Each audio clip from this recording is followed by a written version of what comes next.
Welcome to another episode of Cooking in Tita Lily's Kitchen. Today, I'll show you how I make this creamy and delicious egg pie.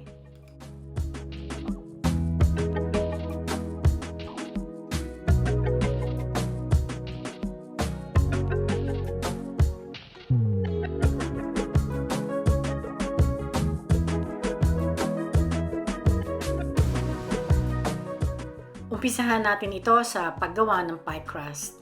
Dito sa mixer, maglalagay ako ng 1½ cup of flour.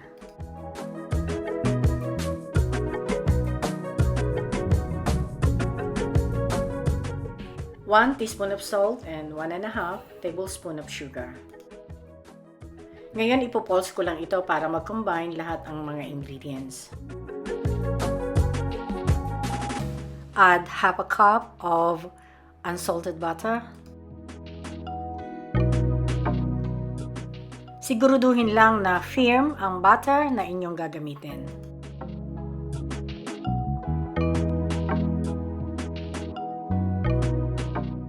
Kapag well combined na ang butter and flour, lagyan natin ito ng 3 tablespoons of ice cold water. Yan, i-pulse lang natin ito ng 3 to 4 times.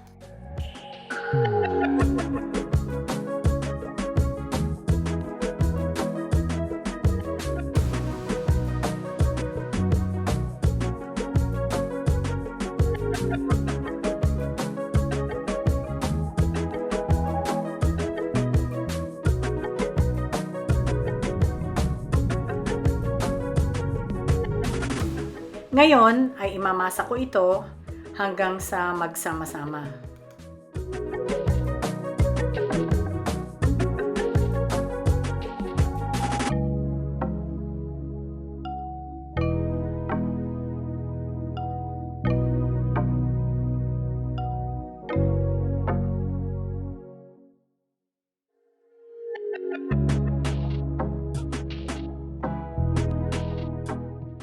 Pwede na itong ating pie dough. Hindi naman kailangan perfect. Now, I'll wrap it in a plastic wrap. And then, I'll refrigerate it for 20 to 30 minutes.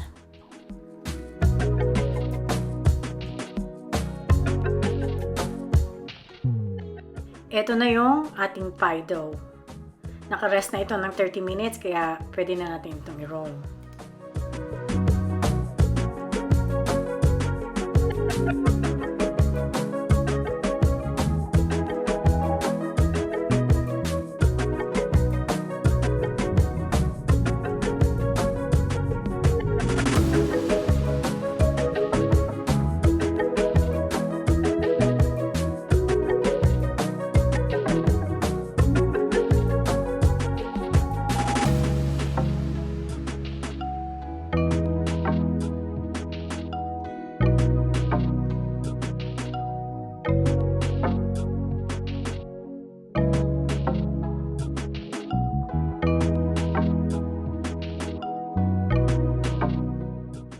Bale, ititrim ko lang yung mga excess.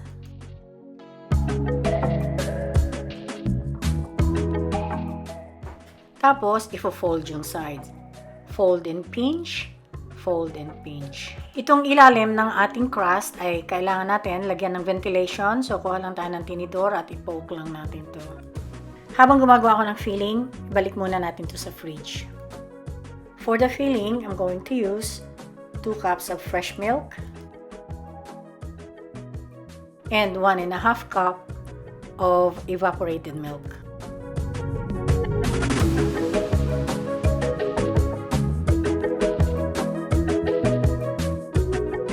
At paiinitin lang natin ito.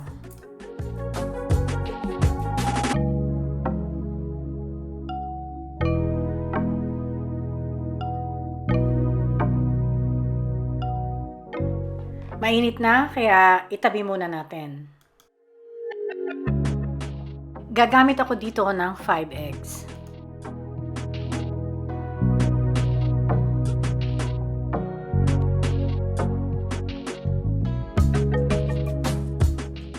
At kailangan din natin dito ng egg white.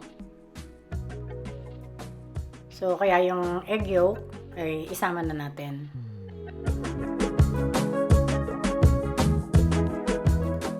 1 teaspoon of vanilla extract, and imimix lang natin ito.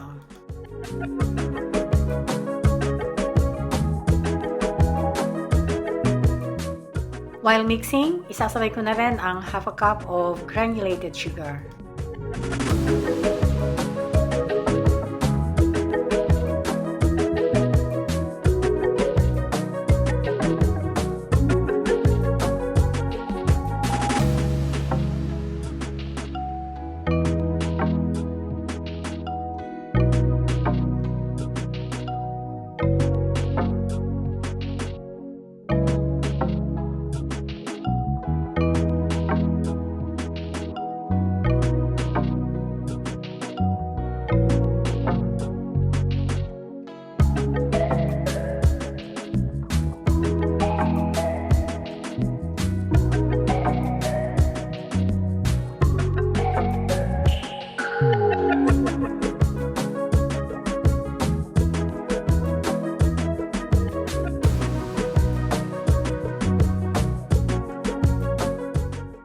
At itong foamy egg white.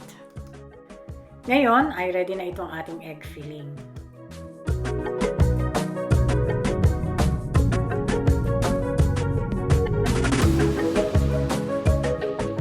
I'll bake this at 170 degrees Celsius for the first 15 minutes. Then I'll drop it to 160 and bake it for another 45 minutes.